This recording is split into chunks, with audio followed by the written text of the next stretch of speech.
Pois bem, seja bem-vindo aqui, bem-vinda no Nada Trivial, nossa série Neurociência do Comportamento no quadro Neurociência na Veia, toda terça-feira aqui no Nada Trivial. Estou feliz porque chegamos no último episódio dessa série de 8 capítulos sobre neurociência do comportamento, onde definitivamente você tem tudo que você precisa para iniciar seus estudos em neurociência do comportamento.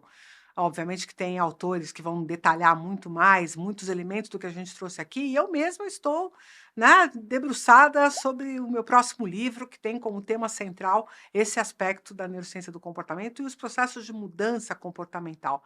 Então você não pede por esperar, mas essa série chega ao fim hoje, então deleite-se com este último vídeo, porque definitivamente nós estamos às portas do grande conflito.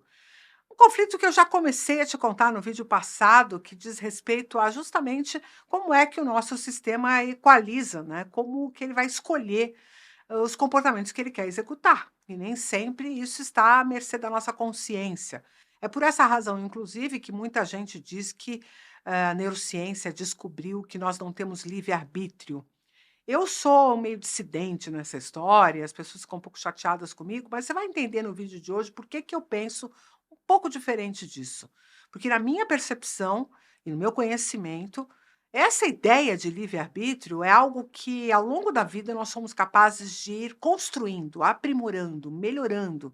E definitivamente a quantidade de livre-arbítrio que você consegue construir para você está diretamente associada com a sua felicidade, vamos dizer assim, ou seu bem-estar.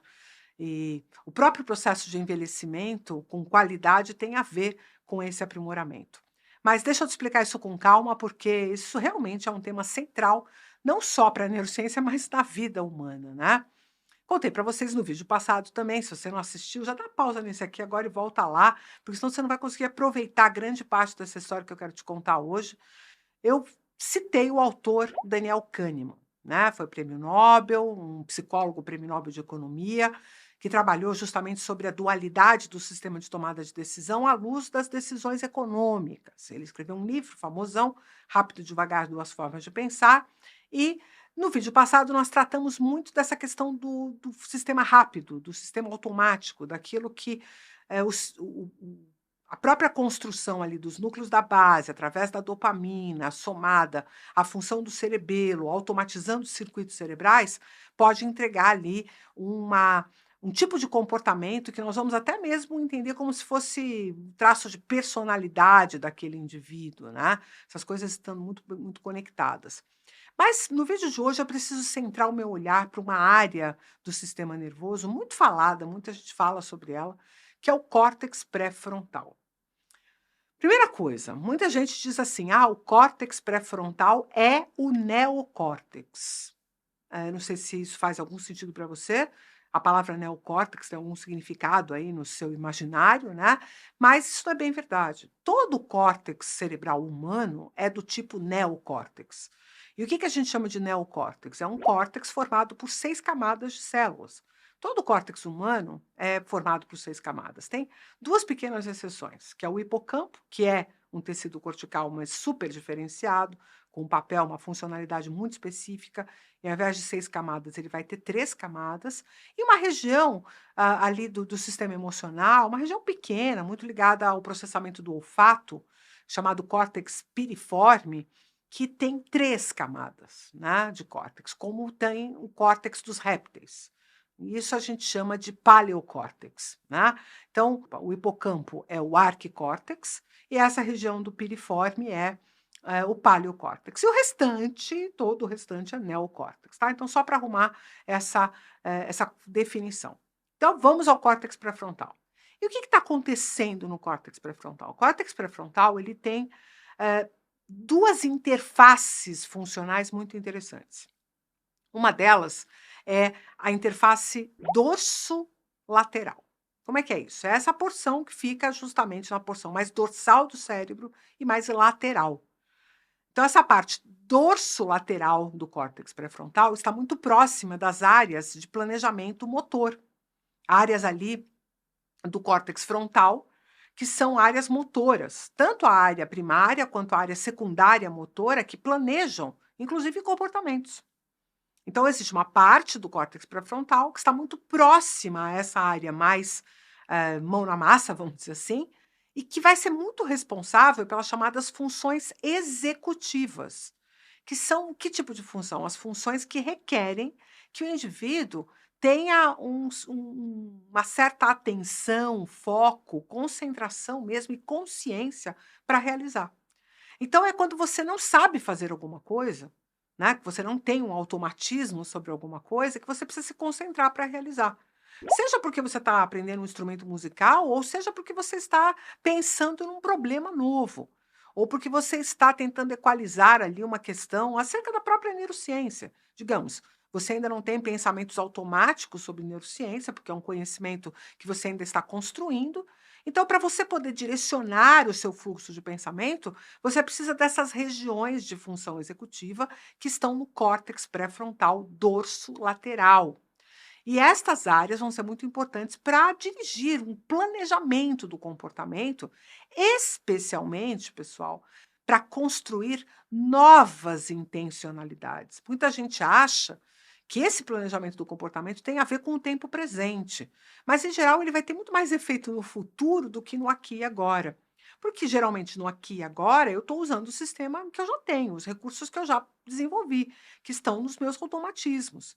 Mas se eu quiser analisar o que eu fiz para mudar para o futuro, este planejamento pode ser muito útil. Mas o córtex pré-frontal não tem só essa região mais, vamos dizer assim, executiva. Existem áreas bem importantes do córtex pré-frontal que estão conectadas com áreas do sistema límbico. São regiões do córtex pré-frontal que são mais ventrais e mais mediais.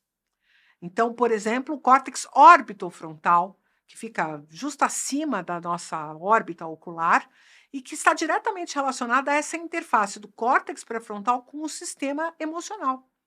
Então, veja, se por um lado o córtex pré-frontal tem uma conexão muito importante com áreas mais do planejamento do comportamento, e muito a ver assim com como eu mexo o meu músculo para realizar cada coisa, ou o que eu vou falar, qual vai ser a sequência de fraseamentos que eu vou construir aqui que não são automáticos. Pensa você falando numa outra língua, ou você executando ali uma tarefa que você nunca fez antes, né? Eu, por exemplo, na cozinha, eu sou puro córtex pré-frontal, não tenho nenhum comportamento automático na cozinha.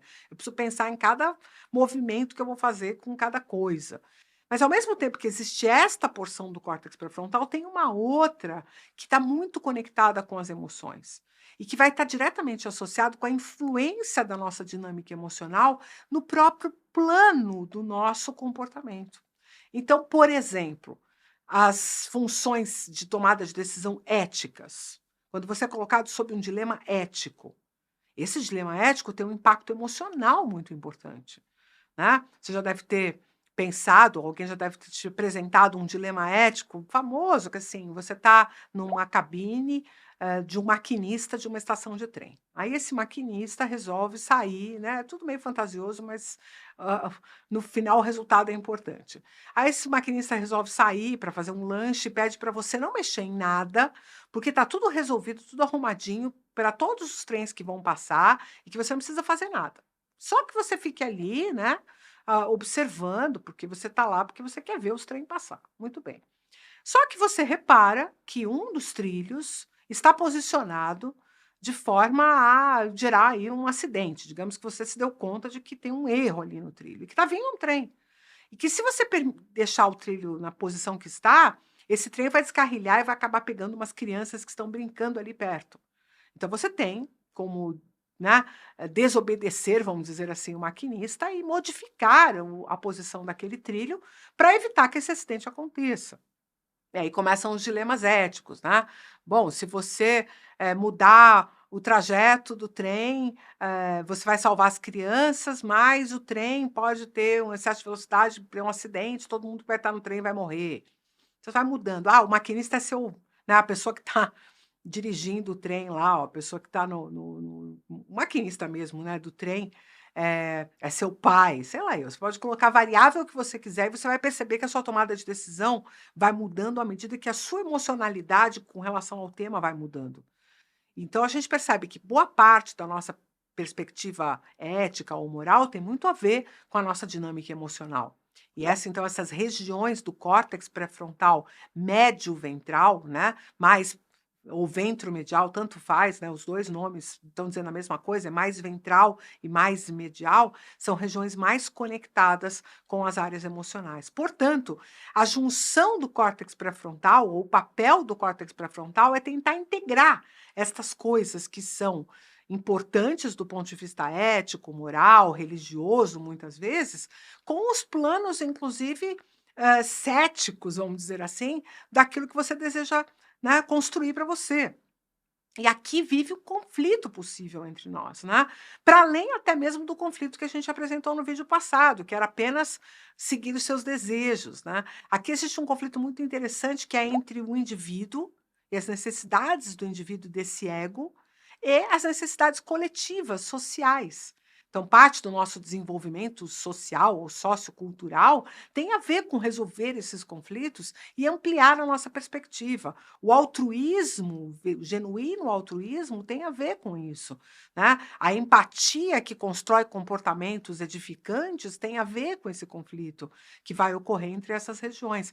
Então, uma área mais executiva, que tem ali um plano para atingir resultados, geralmente para si, muitas vezes, e uma visão mais coletiva, uma visão que leva em consideração o sentimento e a necessidade dos outros, uma certa emocionalidade, e é disso que é feito o famoso córtex pré-frontal, a área que nos qualifica como seres humanos, praticamente. Só a gente tem essa enorme massa de córtex pré-frontal, justamente porque, por conta da linguagem e da história e das relações sociais complexas, nós conseguimos arrumar para a gente mais um grande conflito. Eu acho que, inclusive, o conflito mais central na existência humana. E a culpa é toda do córtex pré-frontal.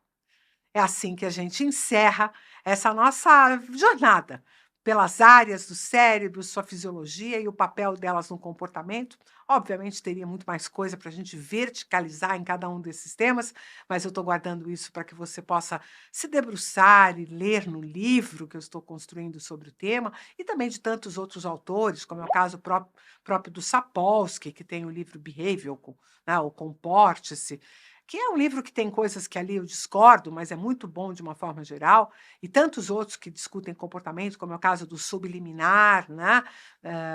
E que vão estar aqui descritos nas nossas descrições do vídeo para que você possa pesquisar. Não se esquece da comunidade, porque lá você vai ter curadoria de qualidade sobre todos esses conteúdos. Então, se você está aqui tomando a sua dose diária de neurociência na veia, não faz sentido você não estar conosco na comunidade. A comunidade está lançada oficialmente desde ontem. Então, está tudo por acontecer lá, te esperando e esperando as pessoas que você quer convidar para estar com você nessa grande viagem. É isso. Sem esquecer do meu próprio livro, o meu primeiro livro, Uma Viagem pelo Cérebro, a Via Rápida para Entender Neurociência, que tem toda essa ladainha a respeito do comportamento e o cérebro, mas não de forma tão aprofundada como eu estou desenvolvendo agora. Então, de alguma forma, seja através dos nossos cursos, livro, comunidade, você pode continuar essa sua investigação a respeito do sistema nervoso para além daqui do nada trivial. Mas, por enquanto, eu agradeço se você deixar seu like, compartilhar o vídeo, se inscrever, acionar inclusive as notificações, porque é super importante para você acompanhar as nossas publicações, que são praticamente diárias. E, se possível, dar um valeu para esse time que entregou essa série com qualidade, com imagens, com vídeos absolutamente dinâmicos, tudo com muita qualidade de som e luz para dar conforto para você aprender, de forma a quase se entreter enquanto aprende. Se valeu o esforço, não deixe de dar o seu valeu, a sua contribuição financeira para que esse canal se mantenha e mantenha esse time maravilhoso trabalhando para você. Um grande abraço e até o próximo.